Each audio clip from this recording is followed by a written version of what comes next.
As Ukraine's war dead were laid to rest in a vast military cemetery yesterday, grieving families prayed for peace.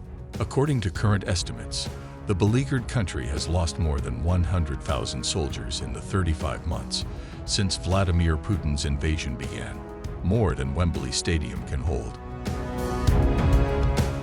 As the brutal ruler has poured more men into the offensive along the blood-soaked front line in eastern Ukraine, Russia has lost more than twice that number.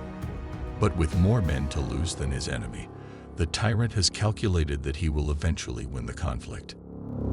Moreover, it is now impossible to hide the number of Ukrainian casualties in the military cemeteries that dot the war-torn country. Yesterday, grieving family members braved the bitter cold to pay their last respects at Charkiv's Cemetery No. 18. Beside endless rows of gray tombstones carved with the smiling faces of victims, flags depict a sea of sacrifice in shades of yellow and blue.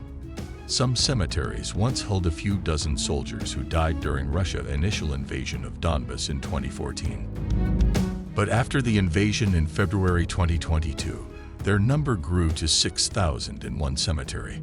At the battle cemetery of his cousin, Andrei Lepsov yesterday, Mykro Nesnov and his elderly mother lit candles. He was an artillery gunner who was killed by a Russian drone while trying to rescue a tank crew, he told reporters. Before the war, he worked as a builder. But when the Russians came, he signed up to defend his country. He died in June last year, at the age of 46. According to his family, he was a good man. But thanks to Putin, he is now among the rest.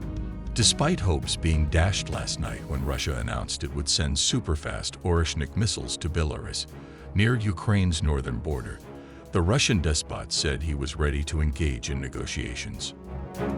"We want this war to end," Mykro said. "We've lost too many great people, as you can see. The killing has to stop, but I'm proud of Andrei and people like him." More than 40,000 civilians have been killed and wounded, and nearly 51,000 Ukrainians are still missing. Russia has a huge advantage in human resources and a leader who doesn't care about the loss of life of his own people, defense analyst Paul Beaver told the reporter.